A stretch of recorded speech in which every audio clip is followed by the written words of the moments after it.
Welcome to Health Storytellers, a sanctuary of sound where we don't just share information, we share transformations, where data meets the human heart and science blends with the soul's journey.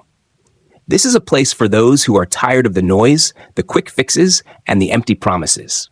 For those ready to listen to a deeper, more gentle wisdom about their own well-being.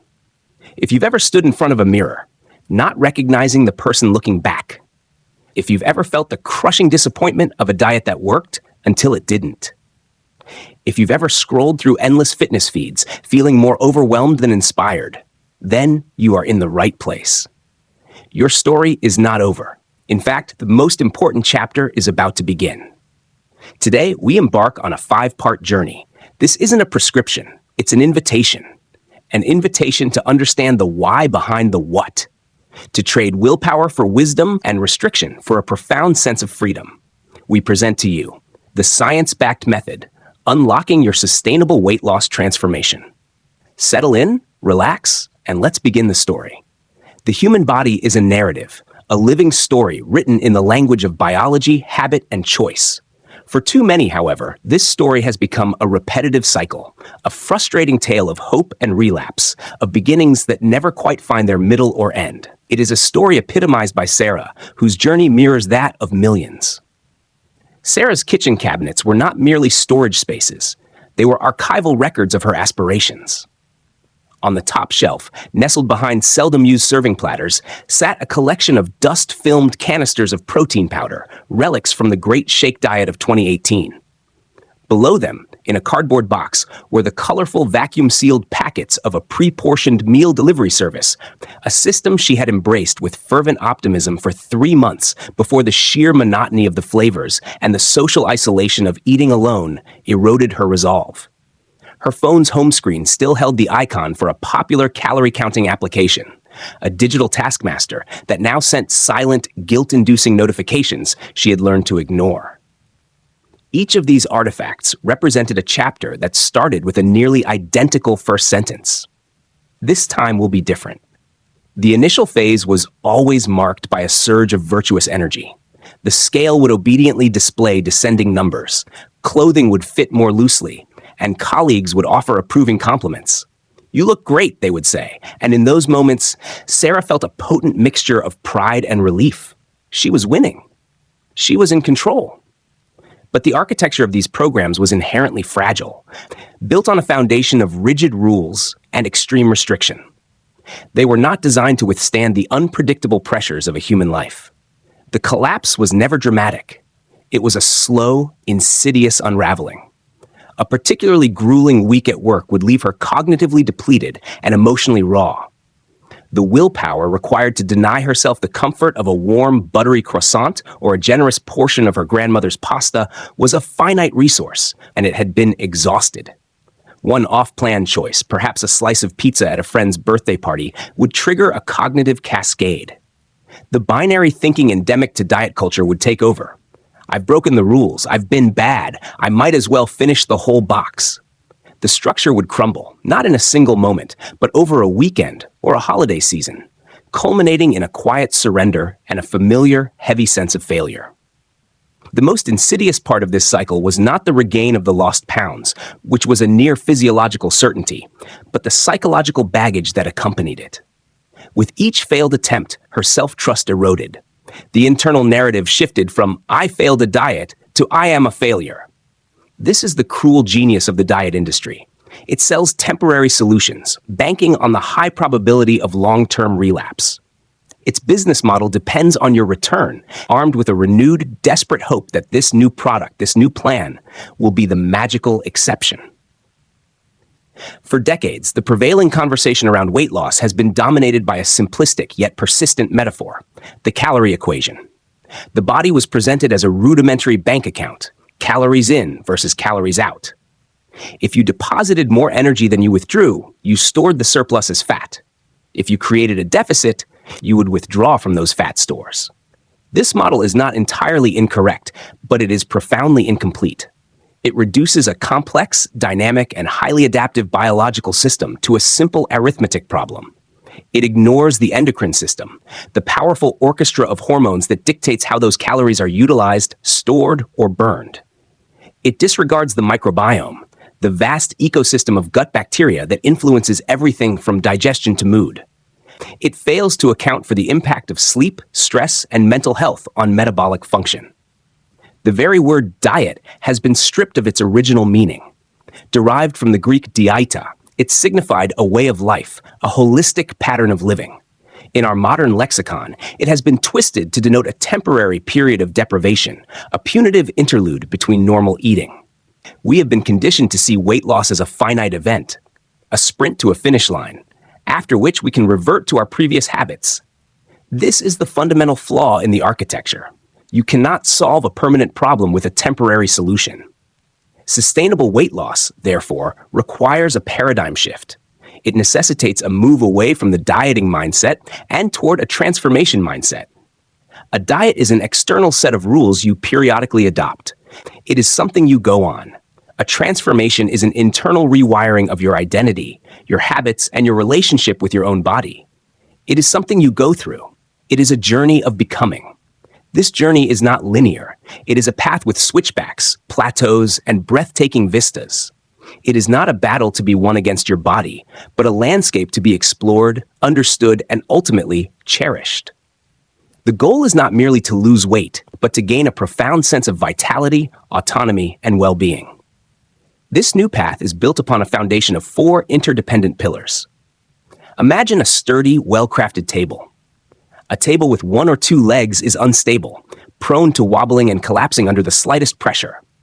But a table with 4 strong, balanced legs provides a reliable and resilient surface, capable of supporting the weight of a full and vibrant life. These 4 pillars are not quick fixes. They are the principles of a new way of living, the inner blueprint. This is the foundational work of mastering the psychology of change.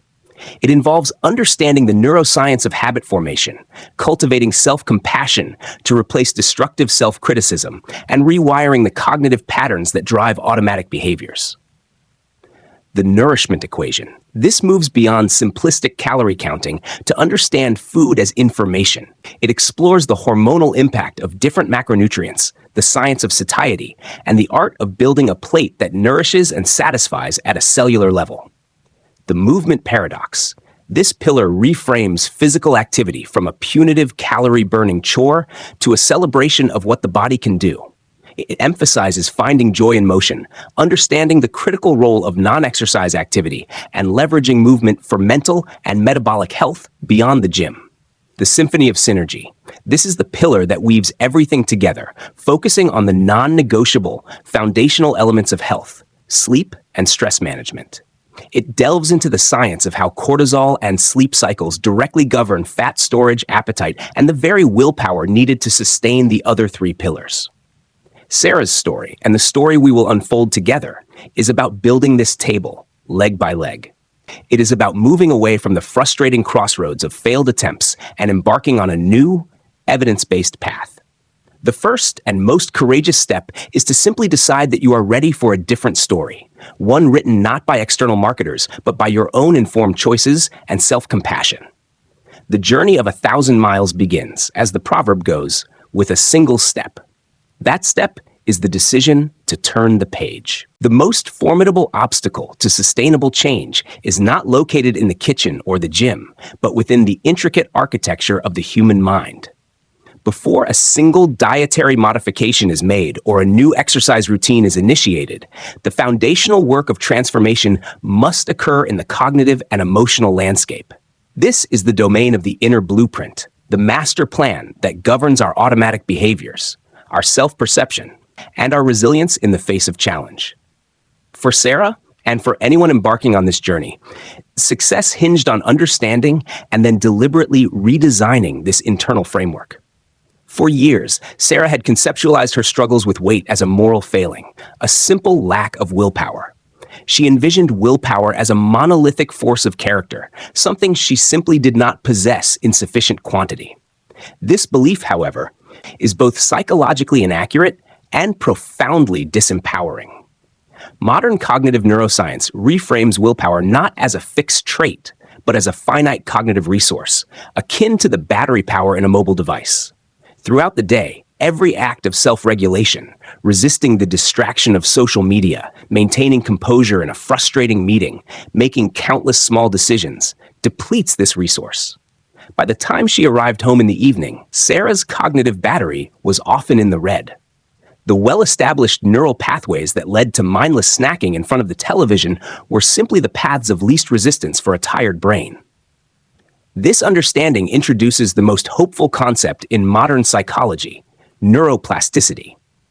For much of scientific history, the adult brain was considered a relatively static organ, its fundamental structures and pathways fixed after a critical period in early development.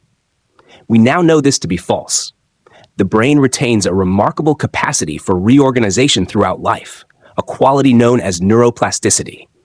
Every thought, every behavior, every repeated experience strengthens a specific neural circuit. The phrase neurons that fire together, wire together, encapsulates this principle. The habitual after-dinner dessert, the stress-induced reach for a sugary snack, these were not signs of a broken will, but of highly efficient, well-worn neural superhighways. The goal, therefore, is not to magically summon more willpower, but to use conscious effort to begin constructing new, healthier pathways, even if they start as faint, overgrown trails. Sarah began this process not with a radical overhaul of her diet, but with a simple, non-judgmental practice of mindful observation. She acquired a notebook, but its purpose was distinctly different from the calorie logs she had abandoned. This was a thought log, a field journal for exploring the terrain of her own mind. Her task was merely to observe and record without criticism or immediate action. She soon began to identify clear, predictable patterns. The mid-afternoon energy slump between 2 and 3 p.m. was almost invariably followed by a powerful craving for a sweet, caffeinated latte. Feelings of loneliness or anxiety in the evening created a strong urge to browse the pantry, seeking comfort in the sensory experience of crunchy, salty foods. This act of metacognition, thinking about her own thinking, was the first crucial step in seizing control from the autopilot of habit.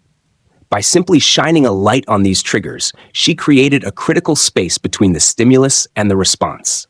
In that space resided her power to choose. When the 3 p.m. craving arose, she could now pause and acknowledge it. Ah, this is my body's signal for an energy drop, not a moral command to consume sugar. With this awareness, she could engage in experimentation. She substituted the latte with a brisk 5-minute walk around the office building, noticing the effect of fresh air and movement on her alertness. She tried drinking a large, cold glass of mineral water with a squeeze of lime, or eating a small handful of almonds and an apple. Some experiments were successful, others were not. The objective was not to achieve perfect choices, but to gather data, and in doing so, forge new, albeit weaker, neural associations. Concurrent with this behavioral mapping was the essential work of transforming her internal dialogue. For decades, Sarah's mind had been populated by a harsh, critical voice, an internal drill sergeant who met every stumble with condemnation. You have no self-control. You'll never succeed. This voice, though perhaps masquerading as a motivator, was in fact a significant source of the problem. Chronic self-criticism activates the body's threat system, elevating stress hormones like cortisol, which, as we will explore, directly promote fat storage and increase cravings for high-energy foods. It creates a vicious cycle of stress, poor choices, more stress, and further self-recrimination. Sarah learned to practice self-compassion, a concept validated by a growing body of psychological research. Self-compassion is not self-pity or making excuses. It is the practice of treating oneself with the same kindness, concern, and support one would offer a good friend who was struggling. When she found herself having eaten a large portion of cake at an office party, the old script would have played on a loop. Instead, she consciously practiced a new one. She placed a hand on her heart, a gesture shown to activate the parasympathetic nervous system and promote feelings of safety, and she silently articulated a more compassionate perspective. This is a moment of struggle. It's okay. You were feeling socially anxious and sought comfort. Many people do this. What is a kinder way to care for yourself right now? This shift did not absolve her of responsibility. It changed the emotional context from one of shame to one of learning. Shame is a paralytic. Self-compassion is a catalyst for growth. Furthermore, Sarah began to employ the powerful tool of visualization. Every morning, during a few minutes of quiet, she would actively visualize not just the outcome of her goals, but the process. She wouldn't just picture herself thinner. She would mentally rehearse the behaviors of her healthier self. She would vividly imagine walking past the bakery without feeling deprived, instead feeling a sense of pride in her choice. She would feel the physical sensation of tying her walking shoes and the invigorating feeling of the cool evening air on her skin during her walk. She would picture herself at a family gathering, choosing nourishing foods, savoring each bite, and feeling satiated and in control. This mental rehearsal is not mere daydreaming. Functional MRI studies show that vividly imagining an action activates the same neural networks that are used in the physical performance of that action. She was, quite literally, practicing her new habits in the safe environment of her mind, making them feel more familiar and achievable when the time came to enact them in the real world. The work on the inner blueprint is the quiet, unglamorous foundation upon which all lasting change is built. It requires patience and consistent effort. For Sarah, this was not a week-long project, but an ongoing practice. Yet, as she cultivated awareness, self-compassion, and a clear vision, a profound shift began to occur. The exhausting internal battle between her desires and her discipline began to subside. She was no longer trying to white-knuckle her way through a restrictive diet. She was slowly, methodically, and scientifically rewiring her very identity. She was transitioning from someone who was perpetually trying to lose weight to someone who was naturally living a healthy life. With this new, stable, internal foundation firmly under construction, she was now prepared to approach the second pillar, how she nourished her body. Not as a list of punitive rules, but as a natural and joyful expression of this new, caring identity. With the foundation of her inner blueprint firmly under construction, Sarah was now prepared to re-examine her relationship with the most fundamental of human needs, nourishment. For decades, her approach to food had been governed by a rigid and morally charged binary system. Foods were categorized as either good or bad. Consuming a salad was a virtuous act, while eating a piece of cake was a transgression, laden with guilt. This moralization of food choice is one of the most pervasive and damaging legacies of diet culture, creating a psychological environment of anxiety and deprivation that is ultimately unsustainable. The transformation mindset requires a fundamental reframing of this perspective. In this new paradigm, food is neither a reward nor a punishment. Instead, it is understood as a potent form of biological information. Every morsel we consume constitutes a set of instructions, a complex message sent to our cells, our hormonal systems, and our metabolic pathways. The objective shifts from adhering to a list of forbidden and permitted items to learning the language of this communication, to sending predominantly supportive, nourishing messages that create an internal environment where health can flourish, energy can be optimized, and the body's own innate regulatory systems can function as intended. To fully grasp this concept, we must move beyond the antiquated and simplistic calories in, calories out model. While the laws of thermodynamics still apply, this model is analogous to understanding a symphony by merely measuring its decibel level. It captures the gross energy balance, but is entirely blind to the intricate hormonal melody that determines whether those calories are stored as fat, utilized for immediate energy, or allocated to cellular repair and immune function. The true conductors of this metabolic orchestra are our hormones, and three, in particular, play a lead role in managing appetite, satiety, and fat storage. The first is insulin, secreted by the pancreas in response to carbohydrate consumption. Its primary function is to facilitate the transport of glucose from the bloodstream into our cells for energy. However, when we consistently consume large quantities of refined carbohydrates and sugars, we provoke repeated, sharp spikes in blood glucose and a corresponding overproduction of insulin. Over time, our cells can become resistant to insulin's signal, much like a doorbell that is rung too often eventually ceases to elicit a response. The pancreas, in a futile attempt to clear the sugar from the blood, secretes even more insulin. This state of hyperinsulinemia is critically important because insulin is a potent storage hormone. Chronically elevated insulin levels effectively lock the doors to fat cells, promoting fat storage and simultaneously inhibiting the body's ability to access and burn existing fat stores for fuel. The second conductor is leptin, a hormone produced primarily by our adipose tissue. Leptin's role is to communicate with the hypothalamus in the brain, signaling that sufficient energy stores are available and that it is safe to reduce appetite and increase energy expenditure. In a state of healthy metabolic function, rising leptin levels after a meal tell the brain, "We are full. We can stop eating now." However, in a manner parallel to insulin resistance, a condition known as leptin resistance can develop. Driven by factors such as chronic inflammation, high insulin levels, and certain dietary patterns, the brain becomes deaf to leptin's message. Despite having ample or even excessive fat stores, the brain perceives a state of starvation, leading to relentless hunger, a craving for high-energy foods, and a suppressed metabolic rate. The third key player is ghrelin, often termed the hunger hormone. Produced in the stomach, ghrelin levels rise significantly before meals, sending a powerful signal to the brain to seek out food and fall after eating. Research has demonstrated that sleep deprivation and high stress levels can cause ghrelin levels to remain elevated, creating a physiological state of perceived famine, even when the body's actual energy needs have been met. Understanding this hormonal triad provides the scientific rationale for a more sophisticated approach to nourishment. The goal is to compose meals that promote hormonal harmony, that minimize dramatic insulin spikes, enhance leptin sensitivity, and keep ghrelin in check. This is achieved not by counting calories in isolation, but by focusing on the quality and composition of the food on our plates. Sarah learned to construct her meals around a powerful and satiating trifecta: protein, healthy fats, and fiber. Protein emerged as the cornerstone of her new approach. Beyond its role in building and repairing tissue, protein is the most satiating macronutrient.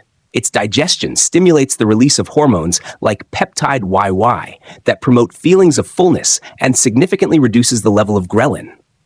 A breakfast of 2 eggs and vegetables, for example, provided a sustained release of energy that kept Sarah feeling satiated for hours. A stark contrast to the rapid spike and crash she experienced after a breakfast of a bagel or sugary cereal, even when the caloric content was similar. Healthy fats from sources like avocados, nuts, seeds, and olive oil were systematically reintroduced into her diet, freed from their erroneous association with weight gain. These fats are essential for the absorption of fat-soluble vitamins A, D, E, and K, for the construction of cell membranes, and for supporting brain health. Furthermore, dietary fat slows the emptying of the stomach and the absorption of carbohydrates into the bloodstream, leading to a more gradual and stable insulin response and a prolonged feeling of fullness. Fiber, abundant in vegetables, fruits, legumes, and whole grains, serves multiple critical functions. It adds bulk to meals, increasing gastric distension and contributing to physical satiety.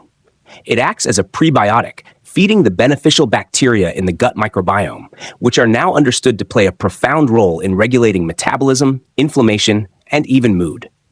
Soluble fiber, in particular, forms a gel-like substance in the gut that further slows digestion and moderates the absorption of sugars into the bloodstream. This new framework transformed Sarah's experience with food from one of anxiety to one of curious and joyful experimentation. She stopped viewing meals through a lens of restriction and began asking a more empowering question. What can I add to my plate to make it more nourishing and satisfying? She discovered the vast sensory palette of herbs and spices, learning that flavor complexity did not have to rely on sugar, salt, and unhealthy fats. She practiced the strategy of crowding out by starting her lunch with a large salad of mixed greens and colorful vegetables, which naturally left less room and desire for more calorie-dense, nutrient-poor options later in the meal. Crucially, she eliminated the concept of cheat days or forbidden foods, understanding that such labels only endowed those foods with a destructive psychological power. Instead, she adopted the 80-20 principle, aiming for her intake to consist of 80% whole, nutrient-dense foods, while allowing a 20% flexibility for life's pleasures without guilt. This approach fostered a sense of autonomy and balance, breaking the cycle of deprivation and binge.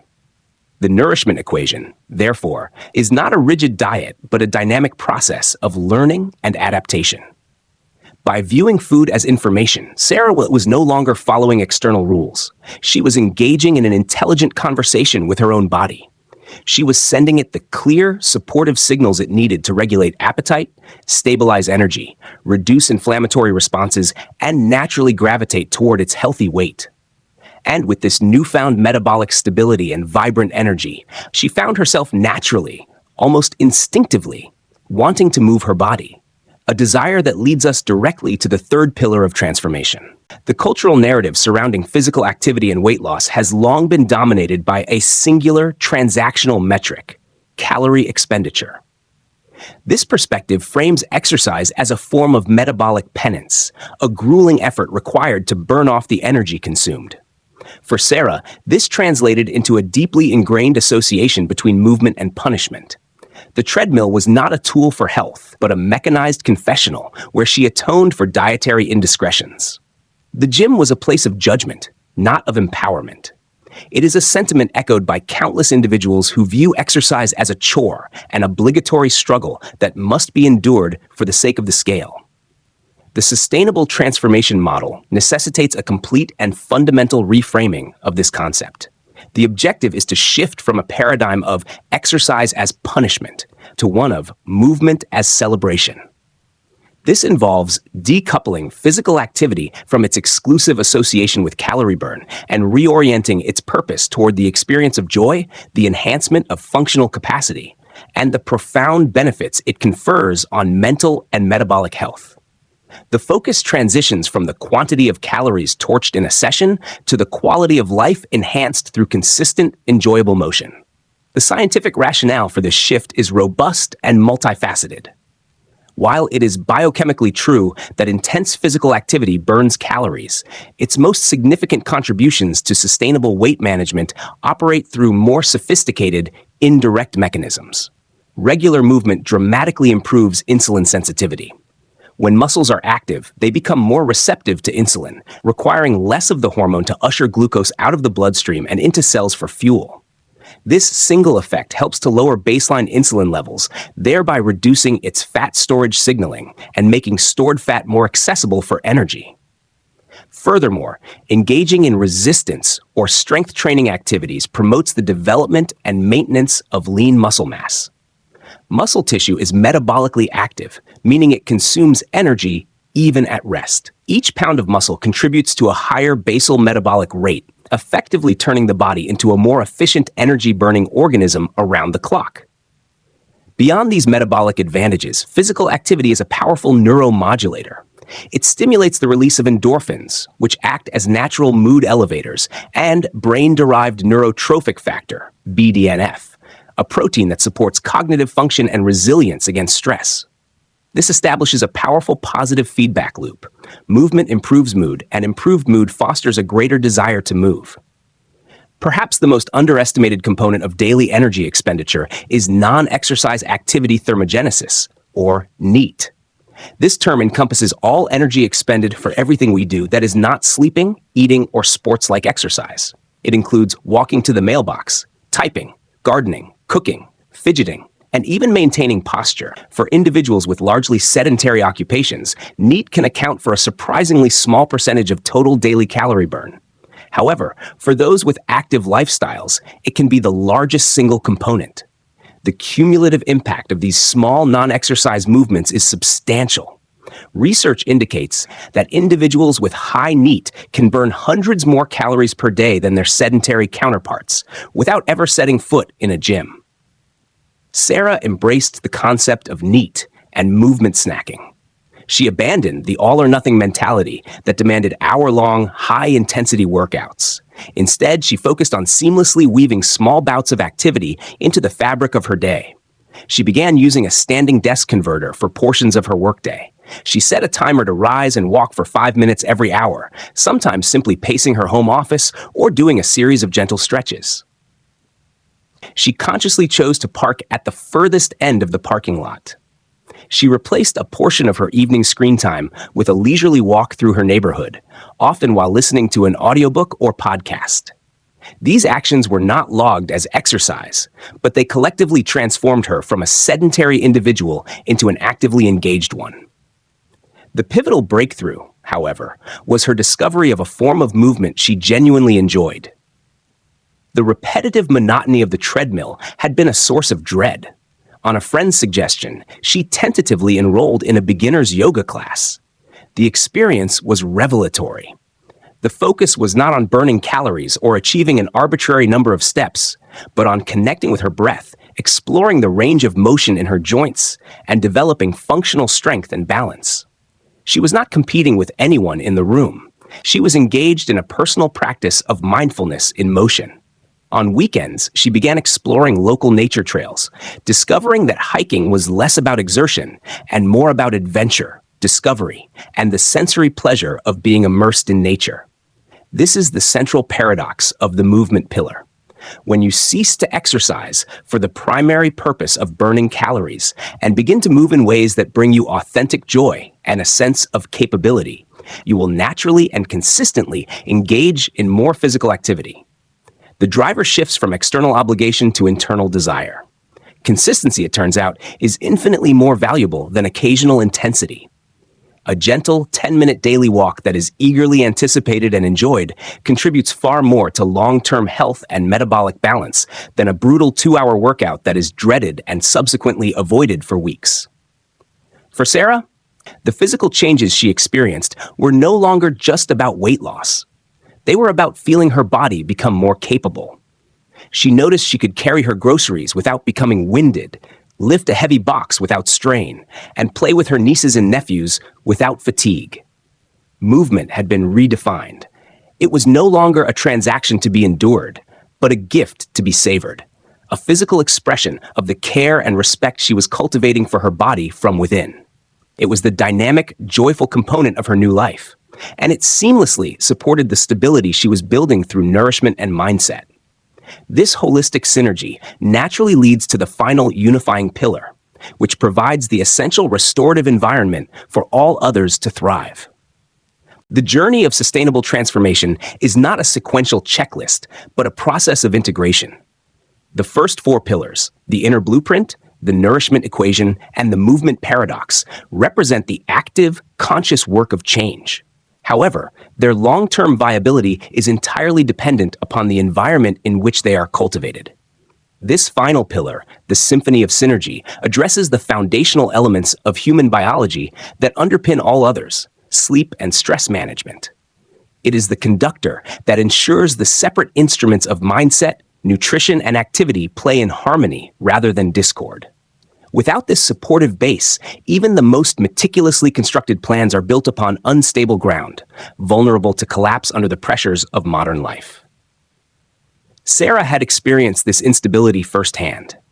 She was applying the principles of the other pillars with growing competence. Her mindset was more resilient, her food choices were more intentional, and she was finding genuine pleasure in movement. Yet, progress felt intermittent, and she would encounter periods where her resolve wavered, and old habits seemed to reassert themselves with surprising force. The missing piece, she discovered, was not a lack of effort, but a physiological state that was actively working against her goals. This state was characterized by chronic sleep deprivation and unmanaged stress. The science linking sleep and metabolic health is unequivocal and profound. Sleep is not a passive state of inactivity, but a period of intense biological activity essential for restoration, memory consolidation, and metabolic regulation. When an individual is sleep deprived, a cascade of detrimental hormonal shifts occurs. The production of ghrelin, the hormone that stimulates appetite, increases significantly. Concurrently, the level of leptin, the hormone that signals satiety to the brain, decreases. This creates a powerful biological imperative to consume more food, particularly energy-dense, high-carbohydrate options, as the brain seeks a quick source of fuel to combat fatigue. Furthermore, sleep deprivation directly impairs glucose metabolism.